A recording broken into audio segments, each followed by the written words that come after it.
Let's talk about a different kind of dirty job, one with sky-high stakes. This isn't about mud or grime, but about the weight of responsibility, the kind that comes with every step toward a waiting aircraft. For some, the job is just a job. For others, it's a calling that demands everything. Whiteman Air Force Base, Missouri. Here, in the heartland of America, sits a machine that's more legend than aircraft. On the tarmac, the B-2 Spirit waits, its sleek, shadowy form almost blending into the early morning mist. It's a plane designed to be unseen, a ghost in the sky, and it carries a price tag of over $2 billion. Inside the hangar, Major Evelyn Eve Hayes suits up for what's supposed to be a routine training flight. She's one of a select few, less than a handful, trusted to command this marvel of engineering. Every mission, even a training run, is a test of skill, nerve, and trust in the machine. The cockpit is tight, almost claustrophobic, filled with the low hum of electronics and the faint scent of jet fuel.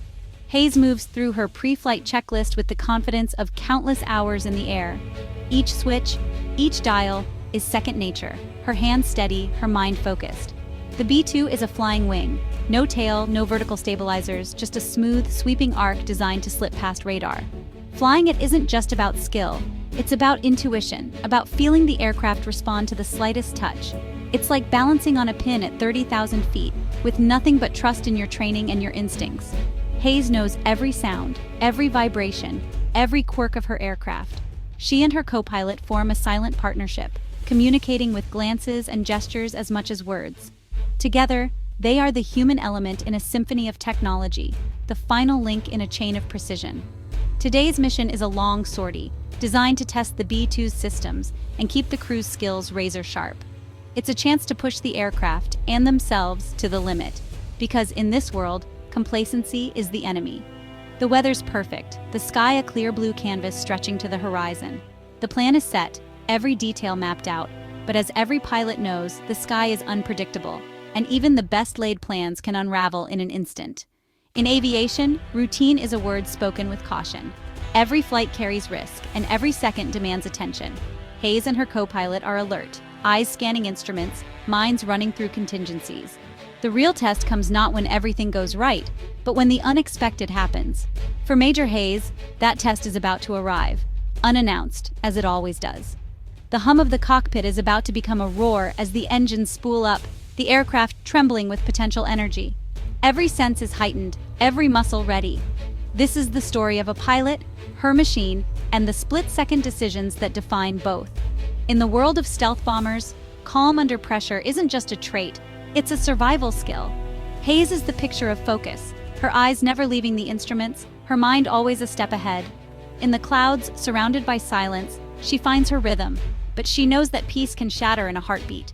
She tightens her harness, feeling the familiar weight of responsibility settle on her shoulders.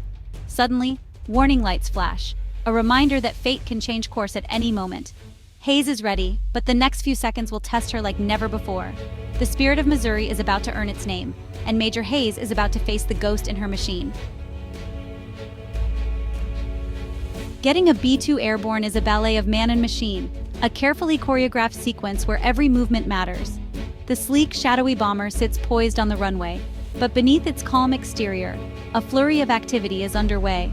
Before Hayes even steps onto the tarmac, ground crews have already spent hours meticulously inspecting every inch of the aircraft, checking wires, hydraulics, and control surfaces for the slightest imperfection. Every bolt, every cable, every panel is scrutinized because in the air, even the smallest flaw can become a crisis.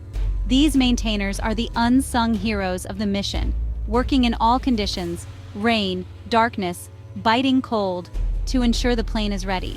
Their dedication is unwavering, their attention to detail unmatched. Without them, the B-2 would never leave the ground. Inside the cockpit, Hayes and her co-pilot begin their own ritual. They run through a precise call and response, confirming every system is go. Flight controls, check. Navigation, check. Engines, green. Radios, clear. Each confirmation is a step closer to flight, a layer of safety added.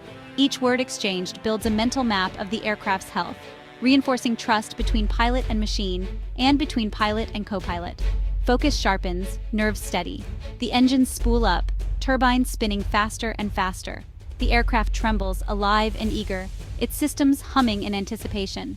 The B-2 is no longer just a machine, it's a living, breathing force, ready to leap into the sky. Crew chiefs perform a final, critical walk-around, scanning for last-minute issues that could jeopardize the mission. Their eyes are trained to catch what others might miss. With a crisp salute, they hand the plane over to the pilots, a silent gesture of trust and respect, marking the transition from ground to air crew. Hayes nudges the throttles forward. The B-2 surges ahead, heavy with fuel, engines straining against gravity. The runway blurs beneath as the aircraft gathers speed, every second bringing it closer to flight. The co-pilot calls out speeds. 80 knots, check. 100 knots, check. Each number is a milestone, a heartbeat in the rhythm of takeoff. The end of the runway approaches fast, the margin for error shrinking with every heartbeat. There's no turning back now. This is the most vulnerable moment, transitioning from ground to air, trusting the laws of physics and the skill of the crew to carry the bomber skyward. It's a routine they know by heart, practiced countless times. But today, routine is about to be shattered. The unknown awaits. The stakes are about to skyrocket. In the next moments, every decision, every action will matter more than ever before. As the B-2 nears V1 speed, the critical point of no return, where the aircraft must take off no matter what, something's off. The engines roar, the world blurs past the cockpit windows, but a sense of unease creeps in. A flicker on a display, just for a split second, but enough to catch a trained eye. The instruments, usually steady and reliable, suddenly seem uncertain.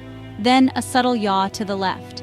The aircraft, designed for perfect symmetry, drifts ever so slightly off course. It's a movement so minor, most would miss it. But not this crew. Hayes senses it instantly, her instincts honed by years of training. Her hands tighten on the controls, eyes darting across the panels. The co-pilot spots it too.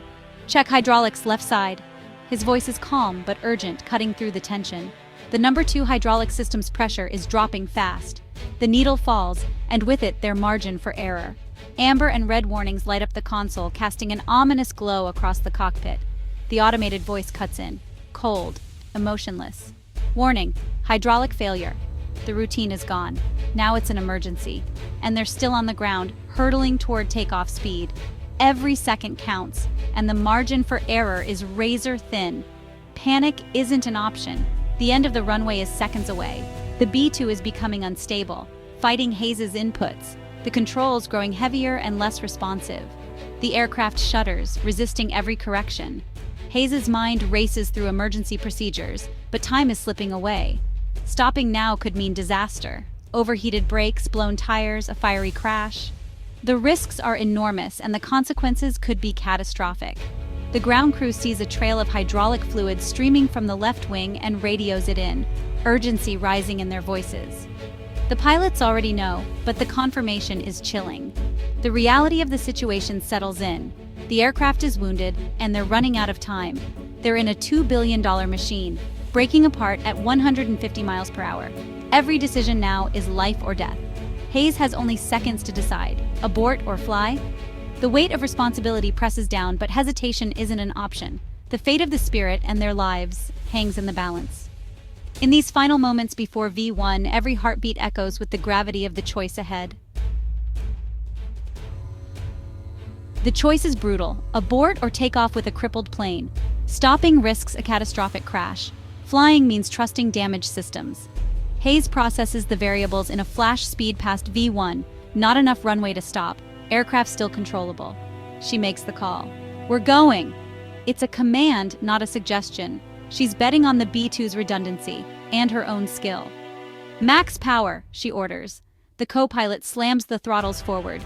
The engines roar, acceleration pins them back. Hayes fights the leftward pull, forcing the wounded plane to obey. The end of the runway is now the finish line. Every move is deliberate. Every second counts.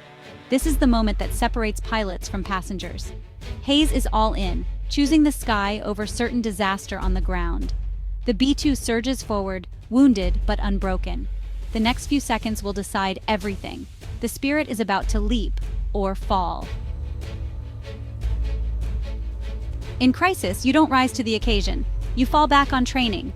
Hayes' years in the simulator pay off now. Her hands move by instinct, not thought. She's drilled for hydraulic failures, practiced every scenario. Calm under pressure is her superpower. The co-pilot runs emergency checklists, switching to backup electrical pumps. Hydraulic system 2 is offline, he reports, switching to backup. Hayes' focus is absolute, flying the plane, keeping it stable. Fear is there, but it's locked away. Only the mission matters. Together, they're a machine, one flying, one troubleshooting. This is what separates professionals from amateurs, clarity in chaos. The B-2 is wounded, but Hayes is in control. The mission keep flying no matter what. While Hayes battles in the sky, the ground team springs into action. The tower clears airspace, emergency crews roll out, and the maintenance chief relays vital info. Engineers and senior pilots huddle over schematics, running scenarios and offering advice. The ground crew becomes the pilot's eyes and support system. It's a network of experts, all focused on one goal, bringing the crew home. Every role matters, from controllers to firefighters to engineers. Hayes isn't alone. She's backed by hundreds. The strength of the Air Force is its team. The B-2 surges down the runway, then lifts off in a desperate, brute force climb. Hayes pulls back, feeling the left wing dip. She compensates instantly. She's not just flying, she's part of the control system, fighting the wounded machine. The ground crew watches, hearts pounding, as the Spirit claws for altitude. The hydraulic fluid trail marks their path, a ghostly line in the sky. The immediate danger of a runway crash is past, but the emergency isn't over. Now comes the hardest part. Landing. Hayes and her co-pilot focus on gaining altitude. Altitude means time, and time means options. The chaos of takeoff fades, replaced by methodical problem-solving. The B-2 is airborne, battered, but flying. They've survived the first test, but the real challenge lies ahead. At a safe altitude, calm returns. Hayes engages autopilot, and the crew works through emergency checklists. They confirm the failure, assess what's left, and communicate with the ground. Engineers run simulations, advising on the safest landing approach. Hayes tests the controls, feeling out the wounded plane. There's a moment for reflection, gratitude for training, teamwork, and the machine itself. The plan: burn off fuel, then attempt a single, precise landing. No room for error, one shot to get it right. The adrenaline is gone, replaced by steely focus. They've weathered the storm, now it's time to bring the ghost home. The final act is about to begin. The final approach is a test of skill and nerve. Fire trucks line the runway, the base holds its breath. Hayes lands the B-2, firm, safe, and steady. Relief sweeps the base. She's brought the ghost home. This isn't just one pilot's story, it's about the quiet professionalism of the Air Force. Behind every flight is a team: maintainers, controllers, engineers, and aviators. Major Hayes is a symbol of the modern aviator, skilled, tough, and humble. They don't seek glory, they do the job because it matters. Technology is impressive, but it's the human element that makes it work. That's a job worth doing, and a story worth telling.